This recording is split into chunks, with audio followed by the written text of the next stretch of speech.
काही विद्यार्थ्यांचं म्हणणं असेल की क्लास नाही लावले तरी आम्ही सेल्फ स्टडी करतो, तर अगदी 100% तुम्ही सेल्फ स्टडीने सिलेक्शन घेऊ शकता. त्याचसोबत इकॉनॉमिक्सची जी काही भीती असते हो.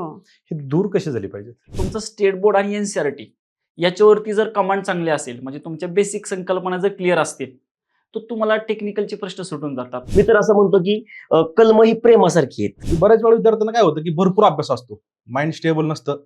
क्वेश्चन बघितले की तिथंच त्यांना असं वाटतं की अभ्यास नाहीये. की तुमच्या प्रिपरेशनला योग्य दिशा द्यायची आणि त्याला लवकरात लवकर कसं पूर्ण करायचं आणि रिझल्टमध्ये कसं कन्वर्ट करायचं याच्यासाठी आम्ही प्रयत्नरत असतो. पेपर 1 वरती सगळं मेरिट लागतं, ज्याच्यामध्ये 100 प्रश्नांपैकी 20 प्रश्न एकट्या विज्ञानचे आहेत. नियम खूप जास्त आहेत, त्याला थोडेसे अपवाद आहेत. बरोबर. प्रकारे तुम्ही नॉलेज गेन करताय, पण त्याबरोबर तुमची मेंटल स्टॅबिलिटी ती पण खूप जास्त महत्त्वाची असणं आवश्यक आहे. इतिहास फॅक्ट पाठ करण्याचा विषय नाही. हम्म. इतिहास त्या फॅक्ट मधून इन्फरन्स करून त्याचं नॉलेज डेव्हलप करण्याचा विषय आहे. त्यामुळे विज्ञान पास तो प्री पास असं म्हटलं जातं. लॉजिक डेव्हलप करणार आहे आणि ते हार्डवर्क आणि लॉजिक हे एकत्र केलं तर एक स्मार्ट अप्रोच बनेल आणि तो स्मार्ट अप्रोच जो आहे तो तुम्हाला स्पर्धा परीक्षेमध्ये पास होण्यासाठी मदत करणार. म्हणजे जी काही मिशन प्रहार बॅच आहे खरंच रिझल्ट देऊन जाईल विद्यार्थ्यांना.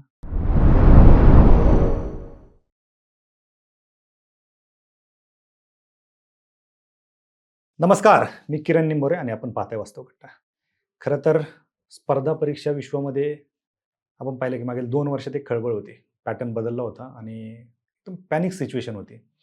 बऱ्याच जणांच्या मनामध्ये अनेक प्रश्न आले की आता UPSCच्या धर्तीवरती MPSC सिलेबस आला आहे, मग ते UPSCवाले येतील, MPSCच्या जागा खाऊन जातील, असे अनेक समज निर्माण झाले होते. दुसरे समज की आता क्लासेस लावावे लागतील, खूप मोठी फीज असेल, दिल्लीवाले क्लासेस येतील किंवा दिल्लीला जावं लागेल, ते आपल्याला परवडणार आहे का, अशा अनेक शंका कुशंका अशा पेरल्या जात होत्या त्या.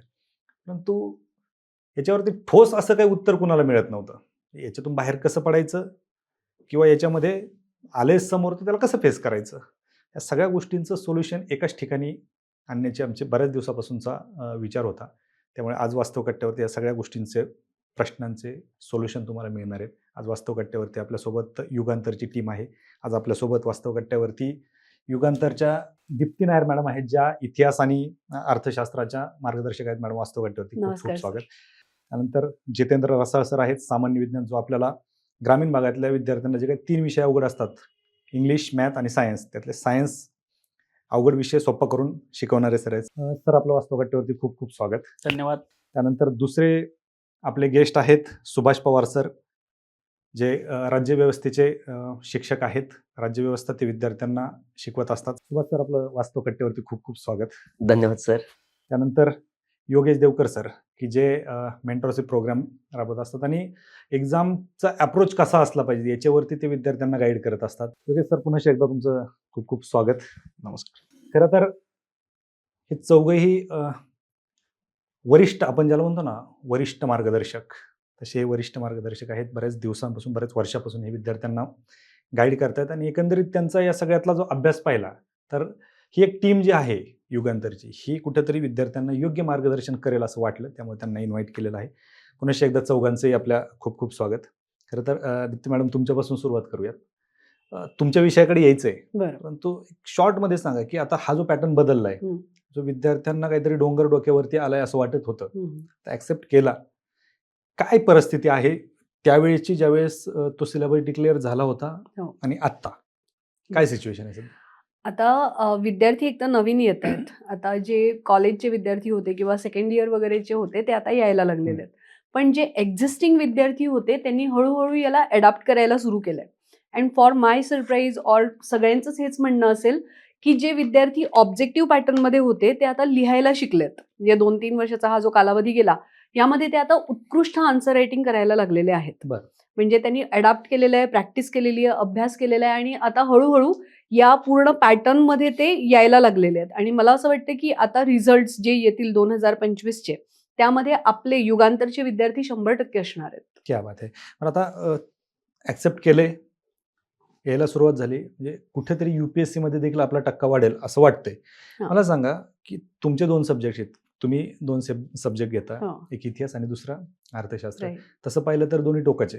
हो. मी जसं सुरुवातीला इंट्रोडक्शनमध्ये सांगितलं की रसाळ सरांचा सायन्स हा सब्जेक्ट विद्यार्थ्यांना अवघड जातो, त्याच्यासोबत मॅथही अवघड जातं, इंग्लिशही अवघड जातं, त्याहीपेक्षा अवघड जाणारा विषय म्हणजे इकॉनॉमिक्स, कारण आणि तो economy, हा. लहानपणापासून आपण ज्या वेळेस शालेय जीवनामध्ये शिकत असतो तो कुठे बरोबर. शिकवलेला नसतो जास्त, बरोबर खूप बेसिक कन्सेप्ट असतात खरं आणि इकडे आल्याच्या नंतर ते डोक्यावरून जातं. Right. आणि इतिहास हा विषय असा आहे, काही लोक आवडीने शिकतात, काही बोर होऊन शिकतात. हो ते दोन टोकाचे दोन विषय आहेत. खरं कसं पाहता तुम्ही त्याच्याकडे, कशा पद्धतीने ते टॅकल केलं पाहिजे? ऍक्च्युली विषय शिकवण्यापेक्षा पेपरचं पॅटर्न आम्ही लक्षात घेतो बर.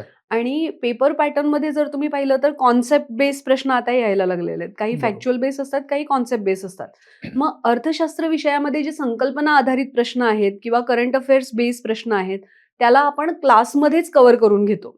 आता काही विद्यार्थ्यांचं म्हणणं असेल की क्लास नाही लावले तरी आम्ही सेल्फ स्टडी करतो, तर अगदी 100% तुम्ही सेल्फ स्टडीने सिलेक्शन घेऊ शकता.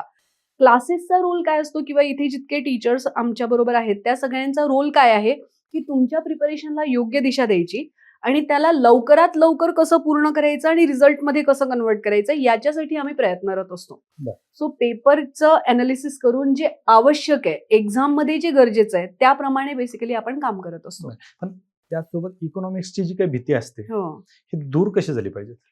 इकॉनॉमीची भीती दूर करण्यासाठी एकतर तुमचं स्टेट बोर्डाचं किंवा NCERTचं रीडिंग झालं पाहिजे आणि करंट अफेअर्समध्ये जेव्हा तुम्ही न्यूजपेपर वाचता त्यामध्ये मग स्कीम्स असतात, बजेट संबंधी काही आकडेवारी असते किंवा जे तुमचे इंटरनॅशनल ट्रेडचे काही आकडे असतात, काही शब्दावली असते, त्या सगळ्यांना जर तुम्ही छोट्या छोट्या नोट्समध्ये बनवून ठेवलं, स्वतःचे नोट्स, तर ते तुम्हाला एक्झामला जाताना खूप कामी येतात. पण मग ते आर्थिक पाहणी आणि बजेट फक्त नोट्स काढून होतं नाही, तर नाही, त्याच्यापेक्षा आर्थिक- व्यतिरिक्त नाही, काही तसं- करावं लागतं? नाही, त्याची संकल्पना समजून घ्यावी लागते, टर्मिनॉलॉजीच समजून घ्यावे लागतात, त्याचा बेस क्लिअर असला पाहिजे. पण स्वतःचे नोट्स कामी कसे येतात की तुम्हाला बल्की पुस्तकं एक्झामच्या वेळेला वाचता नाही येणार. मग बरोबर. त्याच्यासाठी एकतर आपण जे क्लासमध्ये नोट्स देतो ते किंवा जे तुमचे प्रिव्हियस इयर क्वेश्चन पेपरचे जे क्रक्स काढलेले असतात ते त्याच्या आधारावर बेसिकली तुम्ही नक्कीच याचा अभ्यास करू शकता. ओके मॅडम, परत तुमच्याकडे येतोच, परंतु तत्पूर्वी जितेंद्र सरांकडे जाऊ आपण, हो. कारण सायन्स विषयही तसाच आहे आणि Right. तो विषय आता डिस्क्रिप्टिव्ह पॅटर्न आलाय. आपण जर पाहिलं तर आता सध्या सायन्स हा 20 मार्काला बऱ्यापैकी विचारला जातो आणि बरोबर. विद्यार्थ्यांना अवघड आहे. सो त्यांच्याकडे आपण जाऊयात. ठीक. जसं मी म्हटलं की सायन्स सगळ्यांनाच अवघड जातो. हम्म. सगळ्यांना म्हणण्यापेक्षा ग्रामीण भागातल्या बऱ्याच जणांना भीती असते विज्ञानाची. बरोबर. तर याच्यामध्ये ज्या वेळेस आपण अभ्यास करत असतो बरेच विद्यार्थी सायन्सला थोडंसं मागे ठेवतात बरोबर. आणि तोच सायन्स आहे 20 मार्कसाठी. हम्म. म्हणजे 20 प्रश्न बऱ्यापैकी त्याच्यावरती विचारले जातात हम्म. सामान्यतः. काय वाटतं कशा पद्धतीने तयारी केली पाहिजे? मुळात एक पहिली गोष्ट लक्षात घेतली पाहिजे विषय कुठला अवघड नसतो. विषय प्रत्येक सोपा असतो, पण ते शिकवण्याची पद्धत म्हणजे आपण शालेय जीवनामध्ये जर पाहिलं तर एखादे शिक्षक चांगले शिकवणारे असतील तर तो विषय आपल्याला सोपा जातो. बरोबर. म्हणजे मुळात विषय अवघड नसतो, विषय सोपाच असतो, पण सोप्या पद्धतीने जर तो शिकवला तो आपल्याला कॉन्फिडन्स पण देतो आणि मार्क्स पण देतो. हम्म. त्याच्यामुळं विषय आपण समजून जर घेतला, संकल्पना जर समजून घेतल्या ना, तर विज्ञान सारखा विषय शिकण्यासाठी सर्वात भारी. म्हणजे हिवाळ्यामध्ये पाईपलाईन का फुटते हे जर आपल्याला कळलं की त्याचा आनंद खूप मिळतो. बरोबर. म्हणजे पाण्याचं असंगत आचरण काय प्रकार आहे, म्हणजे या जर गोष्टी आपल्याला कळाल्या तर इतर विषयापेक्षा जास्त रस आपल्याला या विषयामध्ये निर्माण होतो. त्याच्यामुळं शब्दच खूप जड असतात. पाण्याचं असंगत असंगत आचरण. आचरण. हा. नाही, आता विज्ञान हा विषय मुळात जर पाहिलं तर याच्यावरती रिसर्च जो आहे तो इंग्लिश लँग्वेज मध्ये जास्त झालेला आहे बरोबर. आणि त्याला पर्यायी शब्द मराठीमध्ये तसे खूप अवघड आहेत. म्हणजे गंमत सांगतो मी बसलेल्या सगळ्यांना जर विचारलं वृक्क काय प्रकार आहे तर कोणाला माहित नसतं. वृक्क ज्याला इंग्लिशमध्ये किडनी म्हटलं जातं. अरे बापरे. म्हणजे असे काही शब्द आहेत की डेली लाईफ मध्ये की जो कधी शिकला नाही त्याला सुद्धा किडनी माहिती आहे पण त्याला वृक्क माहित नसतं. नाही. बरोबर. असा जसं डेली लाईफ मध्ये आपण शर्ट म्हणून जातो हा कारण इंग्लिश शब्द आहे ना. इंग्लिश शब्द आहे. पण याच्यामध्ये सायन्स मध्ये खूप तांत्रिक प्रश्न विचारले जातात. ते बरोबर. कसे टॅकल करायचे? मुळात तांत्रिक प्रश्न जर असतील तर त्याला सगळ्यात महत्वाची गोष्ट आहे तुमचं बेसिक क्लिअर असलं पाहिजे. बरोबर. बरोबर. म्हणजे टेक्निकल गोष्टी ज्या असतात ना, बऱ्याचदा टेक्निकल गोष्ट अशी असते की जी सिम्पल असते पण ते समजली तर मग त्यासाठी आपल्याकडे सोल्युशन असं आहे की तुमचं स्टेट बोर्ड आणि NCERT याच्यावरती जर कमांड चांगले असेल म्हणजे तुमच्या बेसिक संकल्पना जर क्लिअर असतील तर तुम्हाला टेक्निकलचे प्रश्न सुटून जातात. उलट ते टेक्निकलचे प्रश्न कमी वेळेमध्ये सुटतात जर तुमचं बेसिक चांगलं क्लिअर असेल तर. बरं. सो स्टेट बोर्ड NCERT आपण फोकस केलं पाहिजे. आता स्टेट बोर्ड म्हटलं म्हणून आठवलं मला की ज्यावेळेस आम्ही शालेय जीवनात शिकत होतो छोट्या शाळा होत्या, प्रयोगशाळा नसायच्या किंवा ज्या आकृत्या वगैरे ज्या असायच्या, बरोबर. प्रयोग तर आमच्याकडे तर प्रयोगशाळा यायची, हम्म. व्हॅन यायची आणि त्याच्यामध्ये एकदाच आमचे प्रयोग व्हायचे. बरोबर. तेवढेच काय प्रयोग असतील ते. दुसरी गोष्ट ज्या काही डायग्रॅम वगैरे असतात हम्म. मॅथमध्ये खूप पाहिल्या, पण सायन्समध्ये पण जे काय बऱ्याच गोष्टी आकृत्यांमधून समजून सांगितल्या जातात, हम्म. तसं काय तुमच्या शिकवण्याच्या पद्धतीत तसं काय असतं?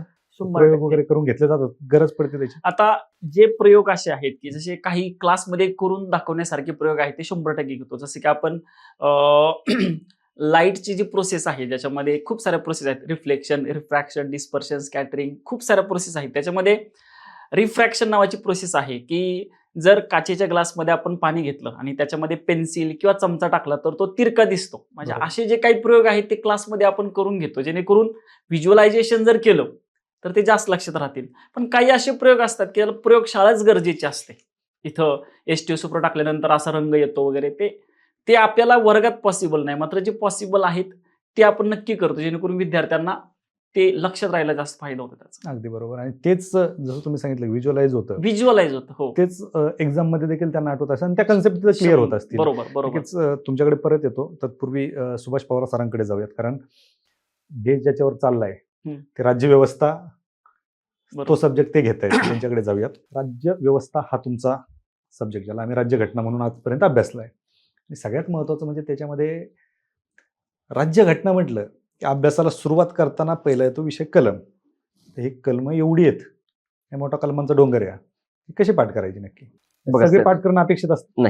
आता मी तुम्हाला एक प्रश्न विचारतो की तुम्हाला एक 100 तर मित्र असतील, बरोबर. पण कधी असे बसून नावं पाठ केलीत का? नाही. नाही केले. त्यातला एखादा मित्र असतो, पैसे उसने घेतो, देतच नाही. त्याला तुम्ही लगेच म्हणता 420 आहे. मग कधी आपण विचार केला का 420 काय आहे? तर IPC मधलं एक कलम आहे बरोबर. जे फसवणुकीसाठी असतं. Exactly. म्हणजे विचार करा, ते वापरात आल्यामुळे ते इतकं लक्षात राहिलं. मग तसं सेम राज्यघटनेमधले कलम आहेत. आता तुम्हाला एक साधं उदाहरण सांगतो. आयोगाचं फेवरेट असं कलम आहे कलम 19. किंवा कित्येक वेळा आपले MPSC ची मुलं आंदोलन करतात किंवा इतरही आंदोलन चालू असतात, तेव्हा बऱ्याच वेळा प्रश्न येतो बघा, आम्हाला बोलू द्या, आमचा अधिकार आहे, कलम 19 ने आम्हाला अधिकार दिलाय. बरोबर. आता कलम 19 जर तुम्ही बघितलं ना, त्याच्यामध्ये 6 उपकलम आहेत. बरोबर. आता बघा, साधं असं समजा मी एक शिक्षक आहे, तुम्ही एक विद्यार्थी आहे, 2 मिनिटं कन्सिडर करा.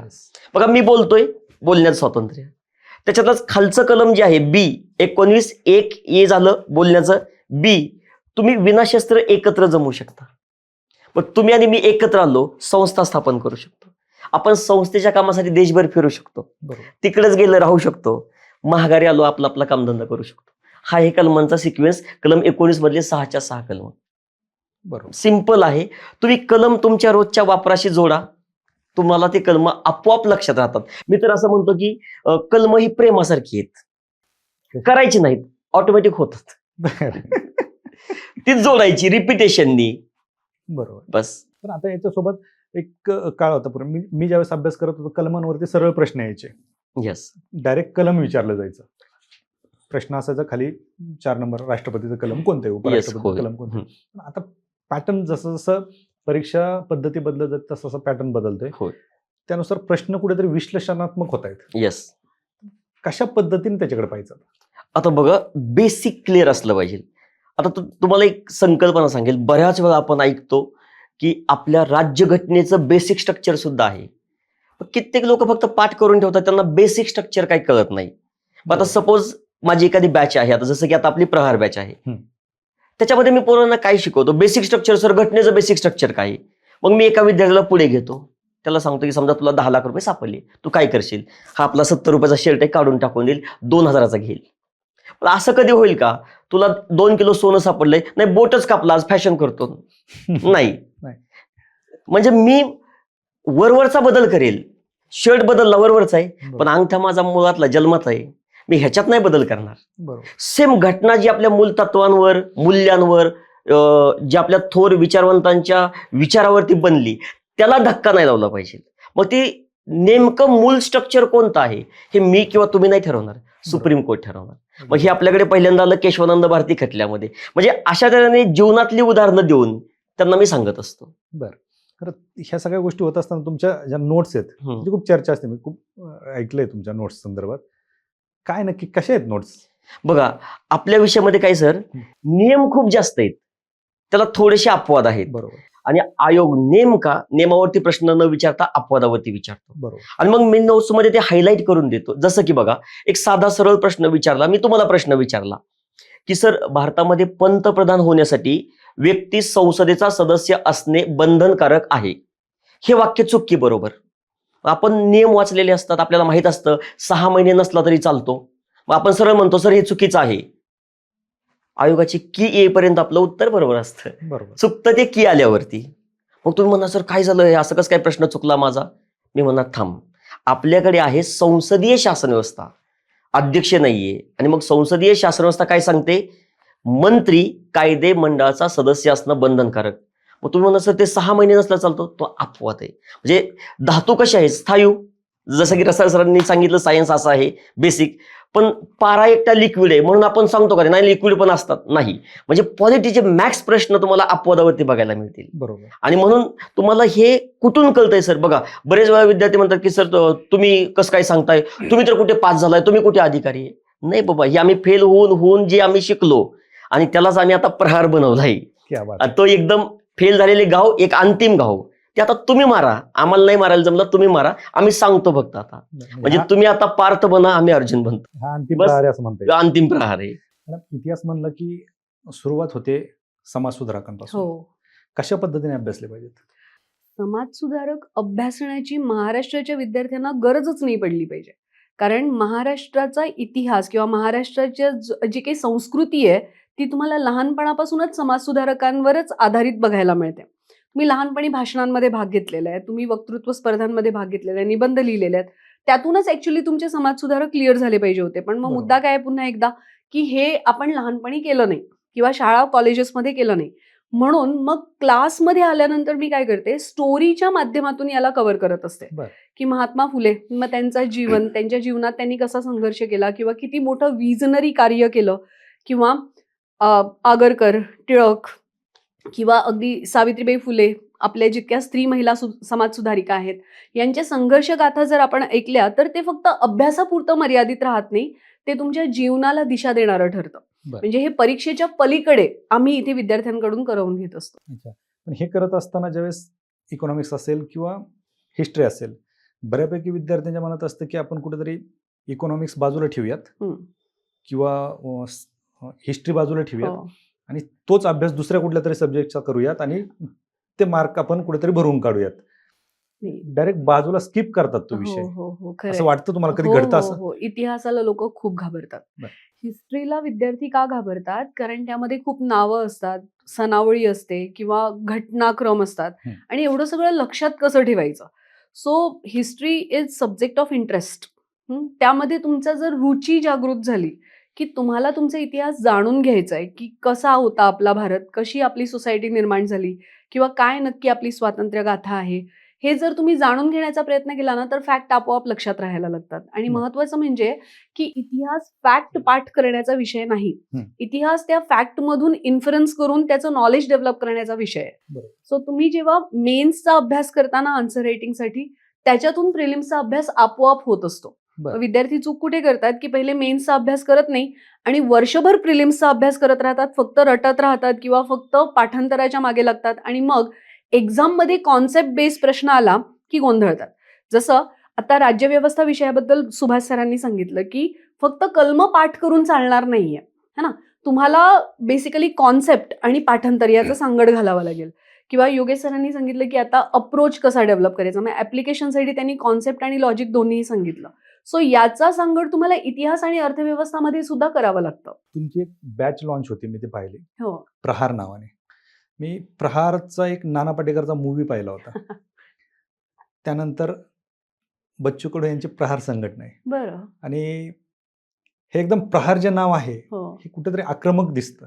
खरंय. तुम्ही ती प्रहार बॅच लॉन्च करताय, नक्की काय कन्सेप्ट काय आहे त्या प्रहारची? नाही बघा, आता कोणाला वाटेल की मी इथे बॅच प्रमोट करते, पण असं नाहीये. नाही, ते नाव Technically- तसं आहे म्हणून हां, मला ते right. विचारावं वाटलं. राईट. पण मुद्दा हा आहे की मी पुन्हा एकदा अंडरलाईन करून हायलाईट करून सांगते की क्लासेसला तुम्ही याच असं आमचा काही आग्रह नाही, तुम्ही सेल्फ स्टडीने देखील अभ्यास करू शकता. बरोबर. पण एक विद्यार्थ्यांमध्ये जागृती व्हावी म्हणून आपण इथे चर्चा करतोय की बेसिकली प्रहार नाव का ठेवलंय, की मी जे म्हटलं ना, विद्यार्थी वर्षभर प्रिलिम्सचा अभ्यास करतात आणि त्याच्यानंतर पण मग अनेक अटेम्प्ट झाल्यावर सुद्धा प्रिलिम्स निघत नाही. आणि म्हणूनच मग प्रहारचा अर्थ आहे की सिस्टमॅटिक स्टडी, डायरेक्शनच्या माध्यमातून आणि विशेषज्ञांच्या गायडन्समध्ये जितके आपले फॅकल्टीज आहेत युगांतरमध्ये त्यांना विद्यार्थीप्रिय शिक्षक आहेत, त्याच्याचबरोबर अनेक वर्षांचा अनुभव आहे. योगेश सरांनी तर UPSCचे 2 इंटरव्ह्यू दिलेले हे आहेत. चौघही असणार आहेत त्याच्यात. 4 प्लस 2 अजून आहेत. अच्छा. पण ते आज आलेले नाहीयेत ऑल्दो, पण मोठी टीम आहे. इंटरव्ह्यूचा अनुभव असलेले, त्यानंतर UPSCची स्वतः तयारी केलेले, अनेक वर्ष या फील्डमध्ये शिकवलेले, ज्यांची स्वतःची पुस्तकं आहेत, असे टीचर तुम्हाला जेव्हा गाईड करतात, तेव्हा काय होतं की तुमच्या अभ्यासाला एक योग्य दिशा मिळते आणि मग यशाचा मार्ग तुमचा प्रशस्त होतो, लवकर रिझल्ट्स येतात. अदरवाईज तुम्ही वर्षानुवर्ष जर काम करत राहिलात पण तुमचं डायरेक्शनच चुकलेलं आहे तर मग तिथे प्रॉब्लेम होतो. म्हणून आम्ही त्याला प्रहार नाव दिलंय बरं. की अटॅक ऑन, एज इन की ज्या आपण चुका करतोय त्याच्यावर आक्रमण करून बेसिकली चुकांना बाजूला करूया आणि योग्य मार्गाने पुढे जाऊया. क्या बात आहे. म्हणजे ते प्रहार नावच विशेष वाटलं मला, त्याच्यामुळे मी खरं तर तो प्रश्न विचारला. खरं तर इतिहासाचा एवढा मोठा आवाका आहे, त्याच्यामध्ये हो. तुमचा आधुनिक इतिहास असेल, प्राचीन असेल, मग याच्यामध्ये बरेच विद्यार्थी कुठेतरी जसं तुम्ही सुरुवातीला सांगितलं की हिस्ट्री हा विषय ऑप्शनल टाकून दिला जातो, म्हणजे तो हो. पाहत नाहीत. कशा पद्धतीने अभ्यासला पाहिजे? बघा, हिस्ट्री या विषयाबद्दल अभ्यास करताना पहिले तर त्याचं वेटेज लक्षात घ्या की तुम्ही इकॉनॉमी, हिस्ट्री, सायन्स जरी कठीण वाटत असले तरी सोडून चालणार नाही. कारण आता जसं रसाळ सरांनी सांगितलं की 20 प्रश्न त्यामध्ये आहेत आणि खरं बघायला गेलं तर तुमचं हे अगदी लहानपणापासूनच तुम्ही हे प्रश्न बघितलेले असतात. स्टेट बरोबर. बोर्डामध्ये किंवा NCERT मध्ये हे तुम्ही प्रश्न बघता. पण मग विद्यार्थी घाबरतात कशासाठी? कारण त्यांनी एकतर त्या विषयाची पहिल्यापासूनच भीती घेतलेली आहे आणि एनिवे तुम्हाला एक्झाम क्लिअर करायची आहे ना, तुम्हाला त्या विषयामध्ये काही PhD करायची नाहीये. तर या विषयांना जर तुम्ही सोडलं तर तुम्ही जवळपास 40-50 मार्काचा पेपरच सोडून देताय. बरोबर. मग तुम्ही अभ्यास कसा करणार है ना? आणि त्याच्यामुळे मग हिस्ट्री आणि इकॉनॉमी तर मस्ट आहे, त्याला सोडून चालणारच नाही. सायन्स, जिओग्राफी, पॉलिटी किंवा करंट अफेअर्स हे देखील मस्ट आहे आणि तुम्ही जर नीट बघितलं तर हे सगळे सब्जेक्ट इंटरकनेक्टेड आहेत सर.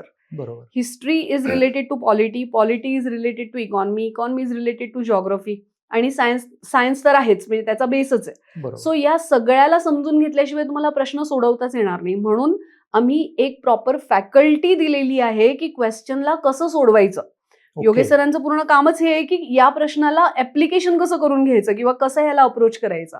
क्या बात सो आहे. असं एक वेगळं प्रयत्न आम्ही इथे करतोय. ग्रेट. पण तुमचा जो विषय आहे ना इकॉनॉमिक्स, हा एवढा क्लिष्ट आहे. मग त्याच्यामध्ये आकडे आहेत, हो. साल आहेत, बऱ्याच कन्सेप्ट आहेत, त्या कधीच काही कन्सेप्ट मला अजूनही समजलेले नाहीत. त्याच्यामध्ये संस्था विचारल्या जातात, मग काही आंतरराष्ट्रीय संस्था असतात, त्याचे अहवाल असतात, मग त्यांचे साल विचारले जातात, तो अहवाल विचारला जातो. कसं लक्षात कसं ठेवायचं? Practice makes man successful sir, है ना? किती प्रॅक्टिस करणार? म्हणजे परफेक्शनकडे नका जाऊ, सक्सेस होण्याकडे आपला बेसिकली ओढा असला पाहिजे. आणि इकॉनॉमी माणसाच्या जन्मापासूनच त्याला कनेक्ट होते. बरोबर. तुम्ही काहीही केलं तरी इकॉनॉमी आहेच, मग त्याला सोडून कसं चालणार? सो थोडंसं अभ्यास करून थोडंसं लर्न करण्याची प्रवृत्ती ठेवली आणि आपल्याला मार्क्स कसे एनहान्स करता येतील हे जर पाहिलं तर नक्कीच तुम्हाला या विषयात मार्क्स घेता येतील. अच्छा मॅडम, बरेच विद्यार्थी असतात, आता तुमचा अनुभव मोठा आहे, बरेच विद्यार्थी असतात की अभ्यास करत असतात, एक्झामच्या आधी तुम्ही सांगता, बाकी सगळे मेंटॉर सांगत असतात, अधिकारी सांगत असतात, रिव्हिजन खूप महत्वाची आहे. हो, खूप जास्त. पण ते रिव्हिजन बरेच अधिकारी किंवा विद्यार्थी हे सांगतात की रिव्हिजनला वेळच मिळत नाही किंवा रिव्हिजन करायला एक सब्जेक्टचे रिव्हिजन करायला 8 दिवस जातात. हो. रिव्हिजन काय असते, ती कशी करायची असते?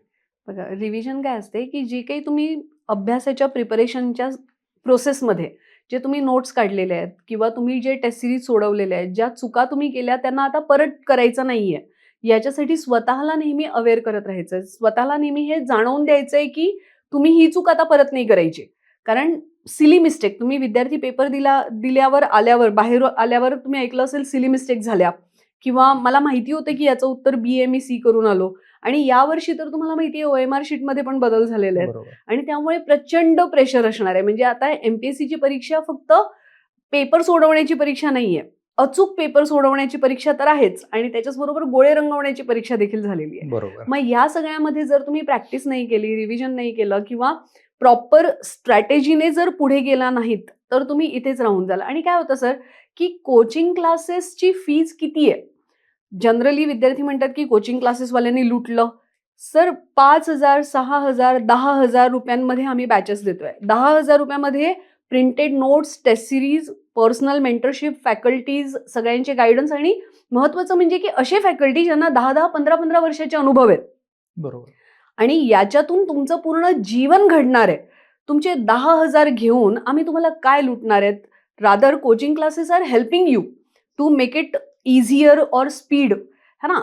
आणि महत्वाचं म्हणजे टीचर्सनी स्वतः पुस्तकं लिहिलेली आहेत, मार्केटची पुस्तकं नाही आहेत, स्वतः लिहिली आहेत. त्यातून जेव्हा ते सांगतात तेव्हा ते बघा, लेखकाच्या तोंडातून जेव्हा तुम्ही स्पष्टीकरण ऐकताय तेव्हा ते अजून क्लिअर होतं. बरोबर. आणि आपल्या प्रत्येक फॅकल्टीचं ऑलमोस्ट पर्सनल स्वतःची पुस्तकं आहेत. सो आम्ही असं विशेषज्ञांच्या मार्फत तुमचे रिझल्ट आणण्याचा प्रयत्न करतोय. बरोबर. आणि नक्कीच मॅडम. आता यानंतर मला वाटतं तुम्ही उल्लेख केला होता की योगेश सरांचा. हो, योगेश सर अप्रोच कसा असतो किंवा काय असतो याच्यासाठी तुम्ही सेपरेट एक फॅकल्टी तुमच्याकडे आहे. तर त्यांनाच विचारू नक्की अप्रोच कसा असला पाहिजेत आणि काय असला पाहिजेत. मेंटॉर आहात, विद्यार्थ्यांचे मेंटरशिप तुम्ही करता आणि क्वेश्चनचा अप्रोच कसा असला पाहिजेत यासाठी तुम्ही तुमचे बरेच लेक्चर्स असतात, तुम्ही विद्यार्थ्यांना गाईड करत असतात.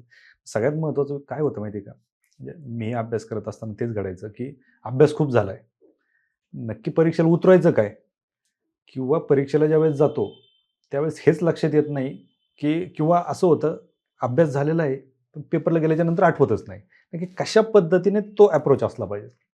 हा मेजर प्रॉब्लेम काय होतं सर, की आता मी ज्यावेळेस UPSC आणि MPSC दोन्ही परीक्षा दिल्या तर फोकस फक्त आपला अभ्यासावरतीच असतो. म्हणजे बरेचसे विद्यार्थी काय करतात, कुठले पुस्तक आणायचे, आणून ठेवतात, हे वाचले का ते वाचले का, म्हणजे काय आहे, फक्त मेकॅनिकल अप्रोच आहे. म्हणजे तुम्ही त्या पुस्तकामधून क्वेश्चन कसे येत आहेत आणि त्या क्वेश्चनला डील कसं करायचंय हेच त्या ठिकाणी तुम्हाला समजत नाहीये, किंवा तुम्ही प्रॅक्टिसच करत नाहीये. म्हणजे फक्त तुम्ही काय करताय, मेकॅनिकली कम्प्लीट करण्यावरती भर देताय. आणि प्रॅक्टिस, जसं मॅडम म्हणले काय, तर प्रॅक्टिस मेक्स मॅन सक्सेसफुल. म्हणजे आपल्याला काय करायचं, सक्सेसकडे जायचंय. आणि सक्सेसकडे जाण्याचा मार्ग काय आहे, तर खूप जास्त प्रॅक्टिस, आणि ती एकदम राईट डायरेक्शनने असली पाहिजे. बरोबर. आणि ती केल्यानंतर काय होणार, की तुमची प्रॅक्टिस एवढी जास्त तुम्ही कराल आणि एक्झामला गेल्यानंतर तुम्हाला तो एक्झाम फोबिया, म्हणजे बऱ्याच वेळा विद्यार्थ्यांना काय होतं की भरपूर अभ्यास असतो, माइंड स्टेबल नसतं, क्वेश्चन बघितले की तिथंच त्यांना असं वाटतं की अभ्यास नाहीये. तणाव म्हणजे काय, एक प्रकारे तुम्ही नॉलेज गेन करताय पण त्याबरोबर तुमची मेंटल स्टॅबिलिटी ती पण खूप जास्त महत्त्वाची असणं आवश्यक आहे. बरोबर. म्हणजे मेंटल स्टॅबिलिटी नसल्या कारणाने तुम्ही काय करताय, रॉंग, जसं की गोल हे रंगवताय आणि परत आल्यानंतर असं समजतंय की तो आपला क्वेश्चन चुकलेला आहे. बरं, आता पॅटर्न तर बदललाय. मिशन प्रहारमध्ये ह्या गोष्टी तुम्ही विद्यार्थ्यांना सांगताय, ठीक आहे, मान्य आहे. पण पॅटर्न बदललाय, UPSC प्रमाणे पॅटर्न झालाय. तुम्ही UPSCच्या 2-3 मेन्स दिलेले आहेत. तुम्हीच बेटर सांगू शकता की आता UPSCच्या धर्तीवरती MPSC आले, दोन्हींचा syllabus same, paper pattern same, approach पण सेम असणार का? नाही, अप्रोच थोडासा वेगळा आहे. जरी की तुम्ही पाहता की सिलेबस सेम आहे तरी पण एक्झाम घेणारी बॉडी काय आहे, वेगळी. त्यामुळे त्यांचा एक्झाम घेण्याचा अप्रोच पण काय असणार आहे, वेगळा असणार आहे. बरोबर. जसं की तुम्हाला मायक्रो अनालिसिस करावं लागेल पर सब्जेक्ट वाईज. म्हणजे रसाळ सरांनी सांगितलं की सायन्स वेटेज भरपूर आहे, म्हणजे 20 क्वेश्चन सायन्सवरती आहेत. पण त्याचबरोबर काय असणार आहे की UPSCला विचारण्याची सायन्सच्या क्वेश्चनची डिमांड ही वेगळी, थोडी ऍप्लिकेशन बेस आहे, किंवा नवीन जी टेक्नॉलॉजी येतात त्याच्यावरती क्वेश्चन येत आहेत. आणि MPSCला जे आहे ते फिजिक्स, केमिस्ट्री, बायोलॉजी, हायजीन ह्याच्यावरती काय करतायत, क्वेश्चन येत आहेत. म्हणजे UPSC ऍप्लिकेशन लेवलला विचारणार आहे आणि MPSC जे आहे ते एकदम बेसिक लेवलला त्या ठिकाणी विचारणार आहे. ओके. हा, म्हणजे अप्रोच वेगळा आहे प्रत्येक सब्जेक्टचा. तसं की आता MPSC जे आहे तर काय, तर महाराष्ट्राचा इतिहास, महाराष्ट्राचा भूगोल हे तुम्हाला सिलेबसला आहे, आणि तसं UPSC वेटेज काय त्याचं कमी. त्यामुळं 2 परीक्षा तुम्हाला द्यायचे आहेत, पण थोडासा अप्रोच जो आहे तो काय करायचा आहे, तुम्हाला ऍडजस्ट करायचा आहे. बरोबर. म्हणजे अभ्यास करतानाच त्या गोष्टी लक्षात ठेवल्या तर तुमचे दोन्ही जे काही प्रिलिम्स आहेत ते तुम्ही पास होऊ शकता. बरोबर. तुम्ही बऱ्याच वेळा सांगत असता विद्यार्थ्यांना की अप्रोच कसा असावा किंवा लॉजिक लावून प्रश्न कसे सोडवायचे. आता झालंय असं, MPSC असेल किंवा UPSC असेल, ते प्रश्न जेवढे फिरवून विचारताय की ते नेमकं MPSCला म्हणायचं काय हे कळेपर्यंत वेळ निघून गेलेला असतो. बरोबर. अशा वेळेस काय करायचं? नाही, म्हणजे फक्त लॉजिक वरती पण तुमचं सॉल्व्ह नाही होणार आहे आणि फक्त कन्सेप्ट वरती पण सॉल्व्ह नाही होणार आहे. तर म्हणजे तुम्हाला काय करावं लागेल, बॅलन्स करावं लागेल. म्हणजे मी तर म्हणतो की तुम्हाला जर यशस्वी व्हायचं असेल, फिल्म्स पास व्हायचे असेल तर 3 गोष्टीवर तुम्हाला लक्ष द्यायला लागेल. बरोबर. पहिलं कुठलं, तर कन्सेप्च्युअल क्लॅरिटी. म्हणजे आता सगळ्यांनी सांगितलं की कन्सेप्ट क्लॅरिटी किती महत्वाची. जर तुम्हाला कन्सेप्ट क्लॅरिटी नसेल तर मग तुम्ही रट्टेबाजीवरती जाणार. पण तुमचा कन्सेप्ट चांगला असेल तर तुमच्या काय असणार, ते लॉंग टर्म मध्ये तो लक्षात राहणार. त्यानंतर कुठलं आहे, तर तुमचं प्रिव्हियस इयर क्वेश्चन अनालिसिस. म्हणजे क्वेश्चन कसे येत आहेत ते कन्सेप्ट तुमचा काय करणार आहे, स्ट्रॉंग करणार आहे परत. म्हणजे ही जी प्रोसेस आहे ना काय गिव्ह अँड टेक राहणार आहे. बरोबर. म्हणजे तुम्ही परत त्याला रिसिव्ह करणार आहे. तिसरी जी आहे ते येतं लॉजिक तुमचं. म्हणजे तुम्ही लॉजिक डेव्हलप करायचं इन द सेन्स काय, तर वेगवेगळे टेक्निक्स आहेत जसं की इलिमिनेशन टेक्निक्स. आता काय इलिमिनेट करायचं ह्यासाठी पण तुमचे काय महत्वाचे कन्सेप्ट महत्वाचं आहे. जसं की सुभाष सरांनी काय सांगितलं की तुम्हाला फिक्स माहिती की हा ऑप्शन नाहीये, बरोबर. तर डायरेक्ट तुम्ही काय करता 50% पर्यंत येता की अभ्यास करून मग ते लॉजिक डेव्हलप होणार आहे. आणि चौथा जो पार्ट आहे तो कुठला ऍप्लिकेशन. म्हणजे सगळं तुम्हाला शिकलाय, तुम्ही तयारी भरपूर केलेली आहे, पण एक्झाम मध्ये जर तुम्हाला ते ऍप्लिकेशन करता नाही आलं तर काय होणार आहे, तुमचा जो स्कोर आहे तो कमी होणार आहे. बरोबर. त्यामुळे कन्सेप्ट, नंतर logic, previous year question analysis आणि ऍप्लिकेशन हा जो सक्सेसचा मंत्र आहे तो तुम्हाला घेऊनच जायला लागेल. अगदी बरोबर. मग यासोबतच ज्यावेळेस तुमचे जे विद्यार्थी आहेत त्यांच्याकडून बऱ्याच वेळा ऐकायला भेटतं की तुम्ही पुणेकरांच्या झोपेच्या वेळेसच सगळे प्रोग्राम घेत असता. तर तुम्ही 2:30 वाजता दुपारी, म्हणजे लोकांचा झोपेच टाइम असतो, जेवण झाल्याच्या नंतर मस्त झोप येते, त्यावेळेस तुम्ही हे तुमचं लॉजिक असेल किंवा अप्रोच असेल हे सगळ्या गोष्टी विद्यार्थ्यांना सांगत असता. काय याच्या मागे काय लॉजिक आहे? बऱ्याचशा आता ते पुणेकरांचा झोपेचा टाइम आहे पण आपला नाहीये. म्हणजे विद्यार्थी कायम लर्निंग फेज मध्ये असला पाहिजे. बरोबर. जो झोपला तो संपला. म्हणजे तुम्हाला तुमचा जो वेळ आहे त्या वेळेमध्ये तुम्ही काय असतं, जेवण केल्यानंतर तुमची एनर्जी लो असते, तर त्याच वेळेत आपल्याला खूप जास्त प्रॅक्टिस करायची. आणि त्यावेळेस तुम्ही जर प्रॅक्टिस केली तर तुमची जी काही मेंटल टफनेस आहे ती खूप जास्त वाढणार आहे. आणि सगळी जी काही परीक्षा आहे ना सर, ती मेंटल टफनेसची तुमच्या. म्हणजे तुम्ही किती गोष्टी पॉझिटिव्हली घेताय किंवा तुम्ही किती अपयशातून पण काय शिकताय, याच्यातून तुमचा मेंटल टफनेस वाढत जाणार आहे. आणि आता आपली जी बॅच आहे तर दिवसाला 2 लेक्चर आहेत. म्हणजे 2:30 ते 4:30 एका सब्जेक्टचे लेक्चर असणार आहे आणि त्यानंतर 5 ते 7 हे लेक्चर असणार आहे. तर तुम्ही एवढं त्या प्रोसेसमध्ये गुंतून जाल. आणि जे काही टीचर्स आहेत ते सगळे कसे आहेत की एकदम महाराष्ट्रातले एकदम स्टालवॉर्ड्स, की जे म्हणतो सर्वोत्कृष्ट टीचर्स त्या ठिकाणी आहेत. आणि रसाळ सरांनी ज्याप्रमाणे म्हणलं की आता काय तर प्रयोग ते वर्गात करून दाखवतायत. म्हणजे मी पण म्हणतो की काही विद्यार्थ्यांनी कायम प्रयोगशील असलं पाहिजे. म्हणजे आयोगाला तुम्ही तुमच्यानुसार आयोग ऍडजस्ट नाही होणार आहे, तर आयोगानुसार तुम्हाला ऍडजस्ट झालं पाहिजे. आणि तुम्ही जेवढी जास्त प्रॅक्टिस त्यावेळेस कराल तर त्याच वेळेस काय असणार आहे, तुमचं जे आउटपुट आहे ते आउटपुट चांगलं येणार. तर सर, विज्ञानासोबतच तुम्ही पर्यावरण हा विषय पण घेता, बऱ्यापैकी साम्य येत आहे. हा, पर्यावरण घेता, मग कशा पद्धतीने तो शिकवता तुम्ही? मुळात पर्यावरण हा विषय एक वेगळा म्हणून गणला जातो, पण तो जॉग्राफी आणि सायन्स याचं कॉम्बिनेशन आहे. म्हणजे हा विषय सर्वोत्तम कोणी शिकू शकतं, जो विषयाचा तज्ज्ञ आहे, जॉग्राफी किंवा विज्ञान हा शिकू शकतो. बरोबर. आता पर्यावरण म्हणजे वेगळं काय, तर आपल्या सभोवताली ज्या काही गोष्टी आहेत त्याच आपल्याला फक्त एक एक्झाम म्हणून बघायचे त्याच्यामध्ये, की बायोडायव्हर्सिटी कशी आहे, बीओडी, बायोलॉजिकल ऑक्सिजन डिमांड काय प्रकार असतो वगैरे, अन्न साखळी कशी असते. सायन्समध्ये येतं का पर्यावरणात येतं? मुळात तोच मुद्दा आहे की कॉम्बिनेशन आहे. हा सब्जेक्ट जो आहे पर्यावरण, तो जॉग्राफी आणि सायन्स याचं कॉम्बिनेशन आहे. म्हणजे तुम्ही प्रश्न वाचल्यानंतर तुमच्या मनामध्ये कन्फ्युजन होईल की हा जॉग्राफीचा क्वेश्चन आहे का विज्ञानचा क्वेश्चन आहे. मुळात तो असताना प्रश्न असतो पर्यावरणाचा. बरोबर. त्याच्यामुळं पर्यावरण वेगळं काही करायची गरज नाही. पर्यावरणामध्ये जॉग्राफी आणि सायन्सचा जर तुम्ही चांगला अभ्यास केला तर तो कव्हर होणारा सब्जेक्ट आहे. पण त्याला मात्र आपण वेगळ्या वैयक्तिक सब्जेक्ट म्हणून बघतो, जेणेकरून तो एक चांगल्या प्रकारे आपला क्लिअर होईल विषय. अच्छा, मला एक सांगा, माझं सायन्स खूप चांगलं होतं, पण मला मार्क कुठे जायचे, सायन्समध्ये काही गणित विचारले जातात सूत्रांवरती, मग केमिस्ट्रीचे असतील, फिजिक्स मधले असतील. मॅथ पण माझं खूप चांगलं होतं, मॅथमध्ये माझे खूप रेअर प्रश्न चुकायचे. पण सायन्समधलं मॅथ मला कधीच जमलं नाही आणि ते बऱ्याच जणांना जमत नव्हतं. काय नक्की विद्यार्थ्यांच्या आता- त्या चुका टाळण्यासाठी काय करावं? याच्यामध्ये असं आहे की रेग्युलर मॅथमॅटिक्स सब्जेक्ट वेगळा आहे, पण सायन्सचं मॅथ्स वेगळं आहे. बरोबर. म्हणजे तुम्हाला विशेषतः राज्यसेवेचा जर मॅथमॅटिकल प्रश्न सॉल्व्ह करायचा असेल तर तुमची बेसिक कन्सेप्ट क्लिअर असली पाहिजे. बरोबर. ध्वनीचा वेग काढायचा असेल त्याचं सूत्र माहित असलं पाहिजे. Velocity is equal to wavelength into frequency. म्हणजे हे जर माहित नसेल, त्याचप्रमाणे गणितामध्ये आणि इकडच्या मॅथ्समध्ये असा फरक आहे सायन्सच्या. समजा तुमचं गणितामध्ये उत्तर आलं 15, तर एकच ऑप्शन असतो 15 कुठेतरी. पण विज्ञानामध्ये उत्तर 15 असेल तर 2 असतात. 15 पहिला प्रश्न ऑप्शन आहे 15 मीटर पर सेकंद, दुसरा असतो 15 सेंटीमीटर पर सेकंद. म्हणजे इथं तुम्हाला विज्ञानामध्ये मॅथमॅटिक्स जर सॉल्व्ह करायचा असेल, तुम्हाला आधी MKCGS पद्धती व्यवस्थित समजून घेतल्या पाहिजेत. बरोबर. आणि संकल्पनात्मक म्हणजे कंबाईनचे जे प्रश्न असतात ते थ्रूआउट डायरेक्ट फॉर्म्युला बेस असतात. पण राज्यसेवेचे जे प्रश्न असतात त्या प्रश्नांमध्ये तुमची संकल्पना सुद्धा क्लिअर असली पाहिजे. म्हणजे फॉर्म्युलाही माहित पाहिजे आणि संकल्पना क्लिअर असली पाहिजेत. असा दोघांमध्ये तफावत आहे त्याची. बरोबर. एक बेसिक प्रश्न आहे. बेसिक पुस्तक वाचायला सांगतात सायन्सच्या बाबतीत, म्हणजे सायन्सचा अभ्यास कसा करायचा किंवा सायन्सला कुठलं मटेरियल वापरायचं हे जर विचारलं तर प्रत्येकजण सांगतो की 5वीच्या स्टेट बोर्डपासून 10वीच्या स्टेट बोर्डपर्यंत तुम्ही पुस्तकं वाचा. बरोबर. मी हे वाचले, प्रत्येक जणाकडे ते पुस्तक असतं. बरोबर. आणि बरेच पुस्तकं मार्केटमध्ये असे आहेत की पूर्ण सायन्स एका म्हणजे गाईड जे आम्ही लहानपणी बरोबर. 10वीपर्यंतचे गाईड्स वापरले हम्म. तशा पद्धतीने, किंवा काही संदर्भ ग्रंथ आहेत. हम्म. तुमचं वैयक्तिक तुमचंही सायन्सचं पुस्तक आहे. बरोबर. विद्यार्थ्यांनी नक्की जर सायन्समध्ये जर मार्क चांगले पाडायचे असतील किंवा तो सब्जेक्ट समजून घ्यायचा असेल, नक्की काय वाचलं पाहिजेत? आता होतं काय, सगळ्यांनाच म्हणजे एक गोष्ट आहे, पुस्तक वाचायला जरा जड जातात. पण त्या पुस्तकातून जर आपण नोट्स जर काढल्या तर त्या आपल्याला एक नोट्स म्हणजे कसं पर्टिक्युलर असतात, वाचायला सोप्या जात असतात, कारण त्या आपण आपल्या भाषेमध्ये त्याला रूपांतरित केलेलं असतं. बरोबर.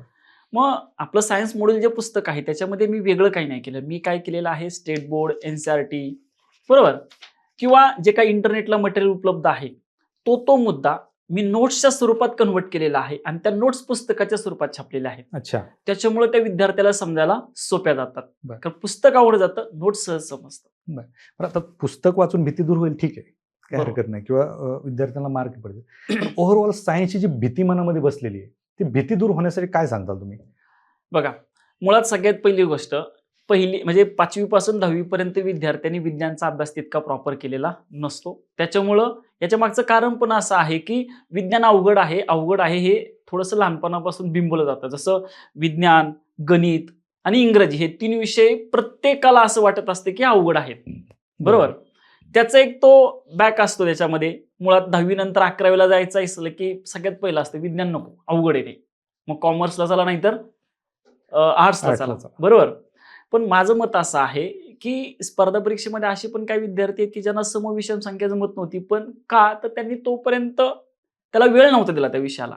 पण तेच विद्यार्थी टॉप झालेले आहेत कारण त्यानंतर त्यांनी तो वेळ दिला. वेळ दिल्यानंतर तो विषय सोपा होतो, समजून घेतला तर तो विषय सोपा होतो. आणि विज्ञानासारखा विषय आपण डेली लाईफमध्ये युटिलाइज जर केला ना तर तो खूप सोपा होतो. म्हणजे सगळंच अभ्यासाला पाहिजे असं नाहीये. तुम्ही बेडूक पाहिलं की आपल्याला अभ्यासातला आठवलं पाहिजे की हा उभयचर गटातला प्राणी आहे, ॲम्फिबियन, जो आपण पाण्यामध्ये पण बघितलेला असतो, जमिनीवरती पण बघितलेला असतो. जर तुम्ही असा अभ्यास केला तर तो वारंवार करायची गरज लागत नाही. बरोबर. तुम्ही जसं सांगताय तसा अभ्यासाचा डिस्क्रिप्टिव्ह पॅटर्नसाठी फायदा होईल? 100% होणार. मग डिस्क्रिप्टिव्ह पॅटर्न येतोय, आपण आता बोलतोय डिस्क्रिप्टिव्ह पॅटर्नवरती, काय सांगाल की सायन्सचा अभ्यास त्या दृष्टीने कसा केला पाहिजे? मग नोट्स स्वरूपात केला पाहिजे की कुठलं एखादं संदर्भ पुस्तक घेऊन केला पाहिजे? आता सगळ्यात पहिली गोष्ट अशी आहे की सायन्स जो विषय आहे तो पूर्व परीक्षेला, मुख्य परीक्षेला पण तो आहे, त्याच्यामध्ये डिस्क्रिप्टिव्ह मध्ये केमिस्ट्री आहे, फिजिक्स आहे, पण मुळात विद्यार्थ्यांचा तितका कलच नाहीये डिस्क्रिप्टिव्ह साठी. बरोबर. पण पूर्व परीक्षेला विज्ञान हा अत्यंत महत्वाचं आहे, कारण विज्ञानाशिवाय पूर्व परीक्षा पास होता येत नाही. ते ऑब्जेक्टिव्ह आहे. बरोबर. कारण पेपर 2 असतात, त्यातला पेपर 1 जो आहे तो GS आहे, पेपर 2 जो आहे तो CSAT आहे. CSAT क्वालिफाय आहे. आणि जो पेपर 1 वरती सगळं मेरिट लागतं, ज्याच्यामध्ये 100 प्रश्नांपैकी 20 प्रश्न एकट्या विज्ञानचे आहेत. 20% विज्ञान आहे. 20% विज्ञान आहे. म्हणजे सर्वात जास्त प्रश्न कोणत्या विषयाचे आहेत तर विज्ञानाचे आहेत. त्याच्यामुळे विज्ञान पास तो प्री पास असं म्हटलं जातं. अच्छा. पूर्व परीक्षेला असं एक समीकरणच बनले, कारण सगळ्यात जास्त वेटेज त्याचं आहे आणि त्याला मार्कही खूप चांगले येतात. म्हणजे विद्यार्थ्यांच्या मनामध्ये भीती जी असते ना ती कधीपर्यंत, जोपर्यंत अभ्यास करत नाही तोपर्यंत. एकदा तो अभ्यास करायला लागला, विषय सोपा वाटला की मग त्याला मार्कांमध्ये आउटपुट दिसून येतो. इंग्लिश मधून अभ्यासावा की मराठीतून विज्ञान? आता ज्या विद्यार्थ्यांनी लहानपणापासून इंग्लिश मिडियम असेल त्यांनी इंग्लिश मधून अभ्यासावा, कारण इंग्रजी शब्द जे आहेत ते लवकर लक्षात राहतात. थोडे मराठी शब्द किचकट आहेत. आणि ज्यांनी जे विद्यार्थी मराठी मीडियम मधून अभ्यास केलेला आहे त्यांनी त्याचा अभ्यास करावा, पण त्यांनी पण इंग्लिश शब्द लक्षात ठेवले पाहिजेत. कारण मुळात बऱ्याच वेळा आयोग इंग्रजी शब्द प्रिफर करतो. म्हणजे आयसोबार म्हणजे आयोगाचे क्वेश्चन आहे, आयसोबार म्हणून विचारला होता, पण त्याला मराठीमध्ये तंतोतंत शब्द आहे समभार मूलद्रव्य, पण आयोगाने हा समभार मूलद्रव्य शब्द वापरला नव्हता, तर तो आयसोबार असा शब्द लिहिला होता, जो मुळात इंग्रजी शब्द आहे. त्याच्यामुळं मराठी असणाऱ्या विद्यार्थ्यांनी सुद्धा इंग्रजी शब्द वाचलेच पाहिजे, त्याला पर्याय नाही. तुम्ही तुमचं पुस्तक सांगितलं की तुम्ही नोट्स स्वरूपातच ते पुस्तक बनवलंय. आता तुमचा जो काही मिशन प्रहार आहे याच्यामध्ये पण तुम्ही नोट्स देता? बरोबर. आता जी मागच्या वर्षीची आपली बॅच होती, आरंभ बॅच, त्या बॅचच्या विद्यार्थ्यांना प्रचंड असा फायदा आला. कारण पुस्तक जे विज्ञानचं पुस्तक होतं आपलं ते असं व्हिज्युअलायझेशनच्या स्वरूपात केलेलं आहे आपण, म्हणजे चित्रांच्या स्वरूपात दाखवलेलं आहे. बरोबर. आणि ते चित्रांच्या स्वरूपातली माहिती आपल्या ब्रेनमध्ये जास्त काळासाठी स्टोअर होत असते आणि त्याचा फायदा आपल्याला परीक्षेमध्ये होतो. अच्छा. आणि त्या विद्यार्थ्यांचा तो फीडबॅक आलेला आहे आम्हाला. त्याच्यामुळं या वर्षी जी आमची बॅच आहे, प्रहार नावाची बॅच, त्याच्यामध्ये सुद्धा हा प्रयोग आम्ही आहे त्यापेक्षा अजून चांगल्या पद्धतीने विद्यार्थ्यांमध्ये कसा उतरवता येईल त्याच्यावरती आमचं काम सुरू आहे. क्या बात आहे. बरं सर, तुमच्या सब्जेक्टच्या संदर्भात असं बऱ्याच वेळा बोललं जातं की पॉलिटीमध्ये आउट ऑफ मार्क पाडण्याची स्ट्रॅटेजी, आउट ऑफ मार्क कसे पाडायचे, तुम्ही सुद्धा बोलता की येस. पॉलिटीमध्ये आउट ऑफ मार्क पाडले जातात. हे शक्य आहे खरंच? अगदी सोपं आहे सर. खरं तर मी तर म्हणतो पोरांना बघा 90% पोरांना पॉलिटिक्स सोपा वाटतो. पण 15 प्रश्न असतात. या विषयाचा एक खासियत सांगतो सर.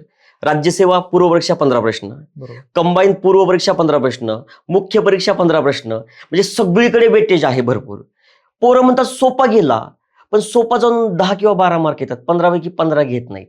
मग चुका काय करतात, बाकीच्या विषयाप्रमाणे शेवटपर्यंत प्रश्न वाचत नाहीत. आणि पॉलिटीमध्ये तुम्हाला हे बघायला मिळेल, अर्ध वाक्य बरोबर आहे, अर्ध चुकीचं आहे. बरोबर.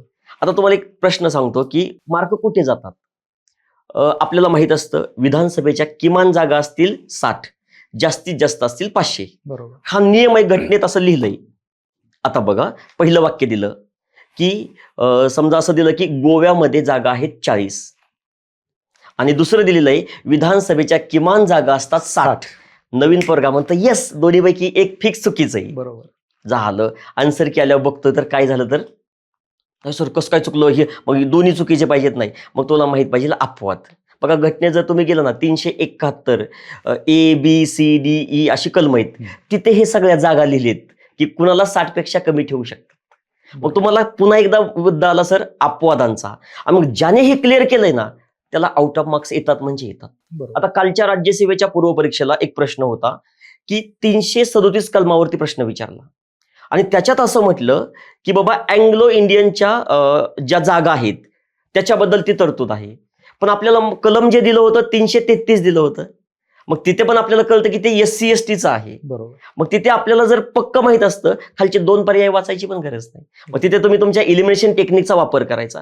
आणि बऱ्याच पोरांना काय वाटतं सर, इलिमिनेशन टेक्निक म्हणजे खूप सोपं नाही. ज्याचा सगळ्यात जास्त अभ्यास असतो त्याला करेक्ट उत्तर माहित नसतं. हे उत्तर असूच शकत नाही.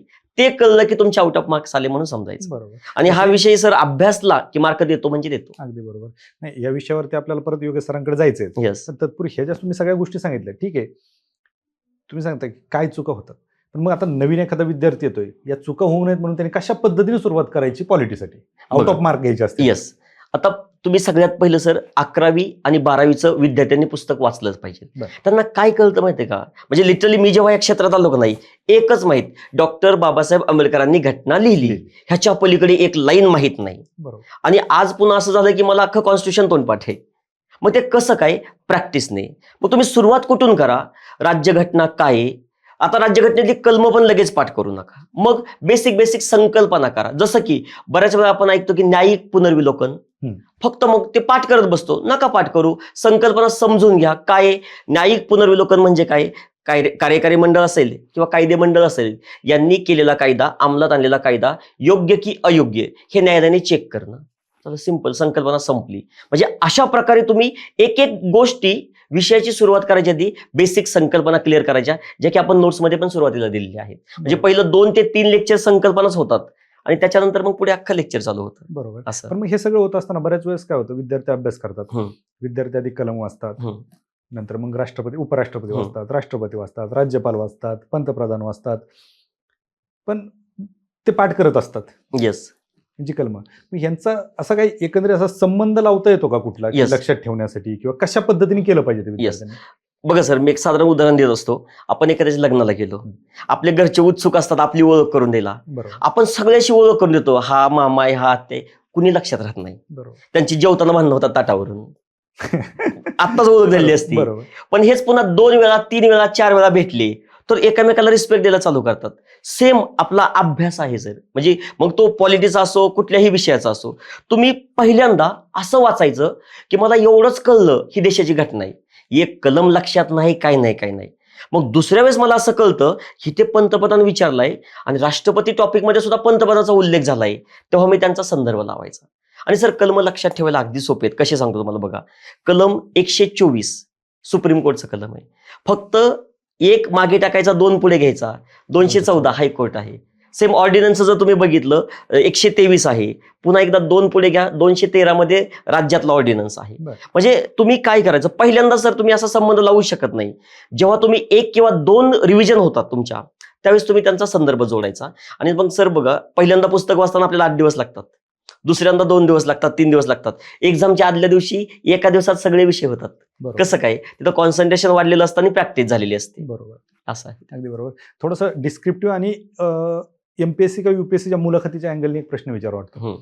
मला माहिती आहे की म्हणजे माझं वैयक्तिक मत आहे की आपलं जे राजकारण आता जे झालेलं आहे, मागे ज्या घडामोडी घडल्यात, पक्ष फुटतात, नेते फुटतात, ज्या काय आहेत, मग पक्षांतर बंदी असेल वगैरे वगैरे वगैरे, ह्या सगळ्या गोष्टी चालू आहेत.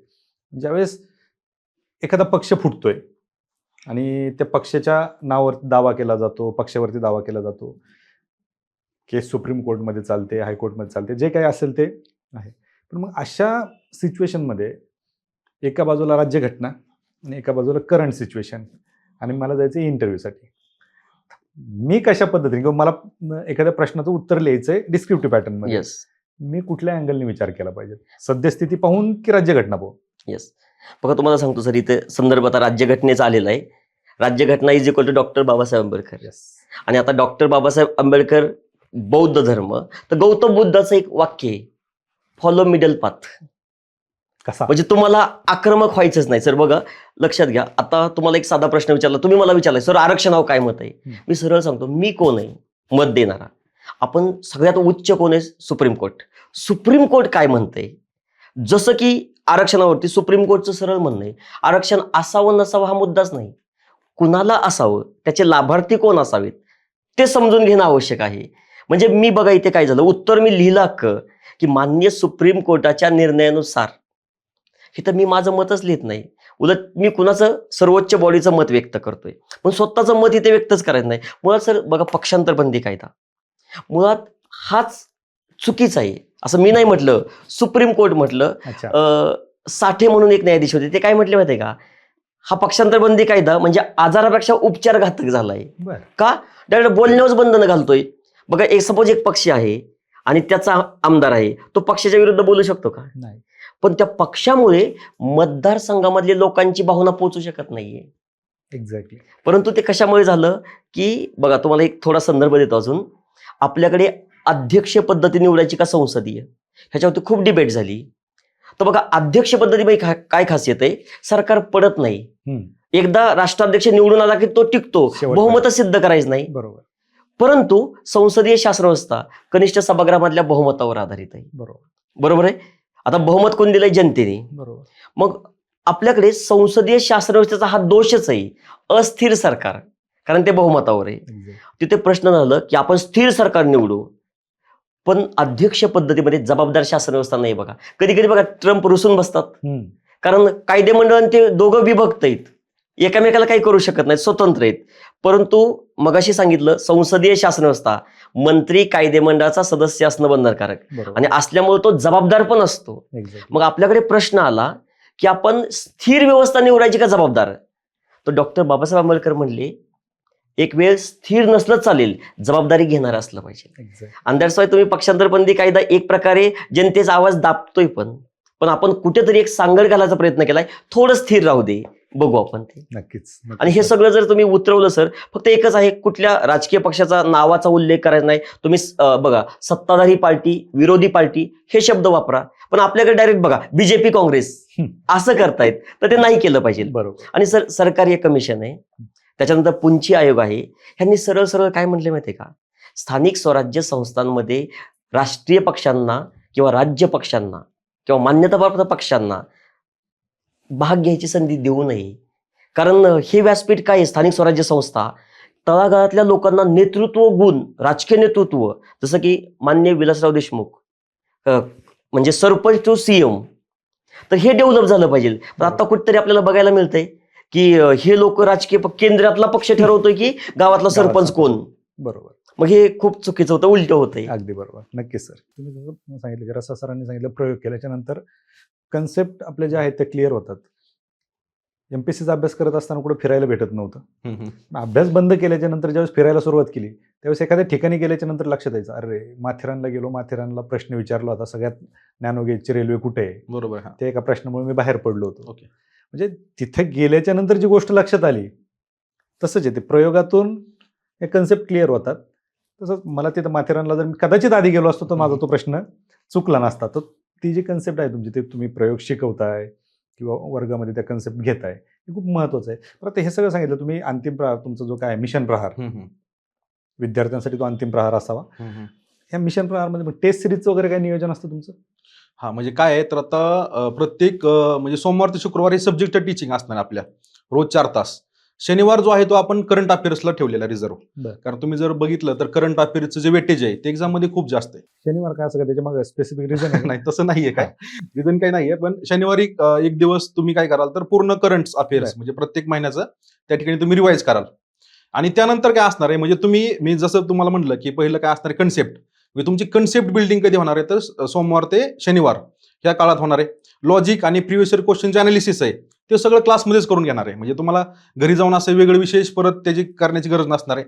म्हणजे जे काही टीचर्स आहेत ते टीचर्स तुम्हाला ज्यावेळेस कन्सेप्ट शिकवतील तर त्यावेळेस कशा प्रकारचा क्वेश्चन येऊन गेलेला आहे आणि कशा प्रकारचा क्वेश्चन येऊ शकतो तर त्याविषयी पण गाईड करणार आहेत. आणि जो तुम्हाला म्हटलं की ऍप्लिकेशनचा जो पार्ट आहे, म्हणजे तुम्ही भरपूर तयारी केली पण तुम्ही ऍक्च्युली युद्धात जाऊन कशा प्रकारे लढताय त्याचं ऍप्लिकेशन कसं करताय ते प्रत्येक संडेला म्हणजे प्रत्येक वीकला टेस्ट असणार आहे.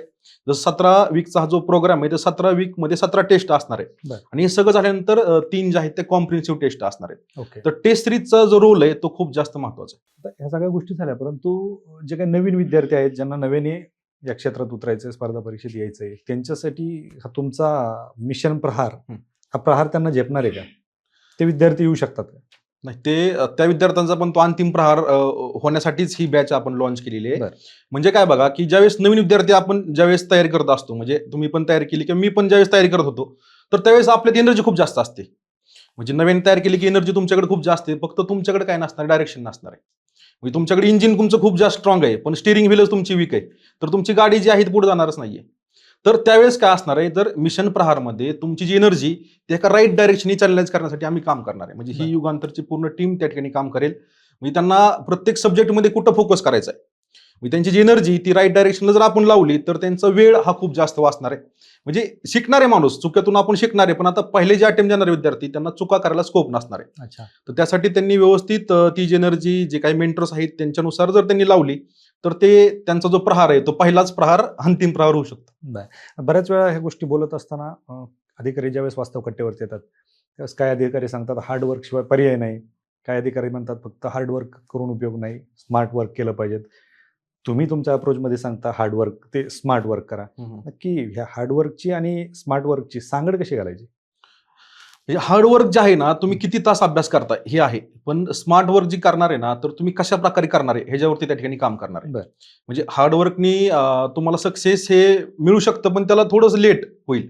पण हार्डवर्क बरोबर तुम्ही जर अप्रोच राईट लावला तर तो बनतो तुमचं स्मार्ट वर्क. बरं. आता तुम्ही बघा की जे अधिकारी सिलेक्ट होत आहेत ते परत प्रीचा अभ्यास तेवढा करतायत का, किंवा जे विद्यार्थी ट्रेनिंगला जात आहेत तर त्यांना अभ्यास करायला वेळ मिळतोय का? म्हणजे हे जर असतं तर जो विद्यार्थी जास्त अभ्यास करतो तो सिलेक्ट झाला असता. बरोबर. पण बरेचसे विद्यार्थी काय करतायत तर स्मार्ट वर्क केल्यामुळे त्या प्रोसेसमधून बाहेर पडतायत. बरोबर. तर हार्डवर्क गरजेचंच आहे, नाहीतर फक्त आपण जर लॉजिक लावून काम होणारच नाहीये. तुम्हाला काय म्हटलं की तुम्हाला कन्सेप्ट बिल्डिंगसाठी एक हार्डवर्क एक मिनिमम लेवल पर्यंत लागणार आहे आणि त्यानंतर अप्रोच जर तुमचं काय करणार लॉजिक डेव्हलप करणार आहे आणि ते हार्डवर्क आणि लॉजिक हे एकत्र केलं तर एक स्मार्ट अप्रोच बनेल आणि तो स्मार्ट अप्रोच जो आहे तो तुम्हाला स्पर्धा परीक्षेमध्ये पास होण्यासाठी मदत करणार. एक वास्तव कट्टे बोलतोय, वास्तववादी प्रश्न विचारतो शेवटचा. येस. जे काही मिशन प्रहार बॅच आहे खरंच रिझल्ट देऊन जाईल विद्यार्थ्यांना? रिझल्ट 100% देणार, पण तेवढा विद्यार्थी तो प्रामाणिकपणे प्रयत्न केला पाहिजे. बरं. म्हणजे आजकाल आता मी मेंटर्स बऱ्याच विद्यार्थ्यांना करतो, पण विद्यार्थ्यांचा काय प्रॉब्लेम माहिती का सर, की ते 10 ठिकाणी एनर्जी लावतायत. म्हणजे आज मला विचारतील काय करायचं सर, परत दुसऱ्याला विचारतील काय करायचं सर, त्यांची एनर्जी काय करतायत ते डिवाइड करतायत. म्हणजे तुम्ही काय करा, एका मेंटरवरती विश्वास ठेवा, तो जी दिशा दाखवतो त्या दिशेने चाला, 100% तुमचा जो रिझल्ट आहे तो येणार आहे. अच्छा. आणि हे जे काही तुमचे मिशन प्रहार आहे कधीपासून, प्रहार सुरुवात कधी होणार आहे? प्रहार जे आहे ते आता 12 जानेवारीला सुरुवात होती आपली त्याची. बरं. 12 जानेवारीला ही दुपारी 2:30 वाजता बॅच सुरू होते. नाही का ऑनलाईन असणार की ऑफलाईन? दोन्ही असतील, म्हणजे ऑनलाईन आणि ऑफलाईन सगळ्यांसाठी असणार आहे ते. म्हणजे पुण्यात राहणं सगळ्या विद्यार्थ्यांना शक्य नाहीये, तर जे विद्यार्थी खेडेपाड्यातून अभ्यास करतायत त्यांना आपण ते ऑनलाईन ऍक्सेस थ्रू ते तेवढंच, म्हणजे त्यांना जे काही मिळणार आहे ते जी ऑफलाईन वर्गात आपण शिकवणार आहे तेच ते लाईव्ह बघू शकतात आणि परत रेकॉर्डेड पण बघू शकणार आहेत. ओके. आणि त्यानंतर जे पुस्तक आहेत सगळे, म्हणजे सगळ्या शिक्षकांचे जे पुस्तक आहेत, ज्या नोट्स त्यांनी डेव्हलप केले आहेत त्या आपण त्यांना घरपोच पोस्टाने पुरवणार आहे अच्छा, म्हणजे ऑनलाईन वाल्यांना. ऑनलाईन वाल्यांना. आणि ऍडमिशन प्रोसिजर कशी असते?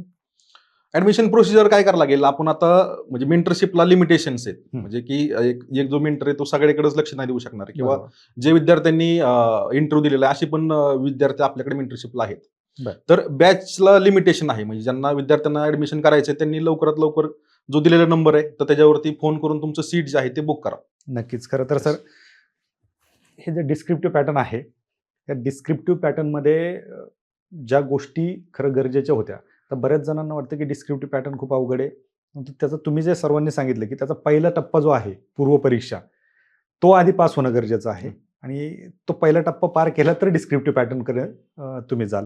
नक्कीच. खरं तुम्ही चौघांनी खूप चांगल्या पद्धतीने हे एक्सप्लेन केलं, त्याबद्दल तुमच्या चौघांचंही मनपूर्वक आभार. आणि वास्तवकट्टेवरती आलात आणि मनसोक्त गप्पा मारल्या त्याबद्दल मनपूर्वक आभार.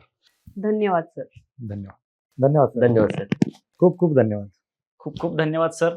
Thank you sir. तुम्हाला तुमच्या वास्तवकट्ट्याच्या मार्फत विद्यार्थ्यांना बोलण्याची संधी आम्हाला दिली, आणि जो काही त्यांच्या शंकेचं निरसन थोडं जर झालं असेल तरी आपण म्हणूया की या प्रोग्रामचा जो काही हेतू होता तो यशस्वी झाला. नक्कीच. सो ऑपॉर्च्युनिटी दिल्याबद्दल थँक्यू सो मच. थँक्यू.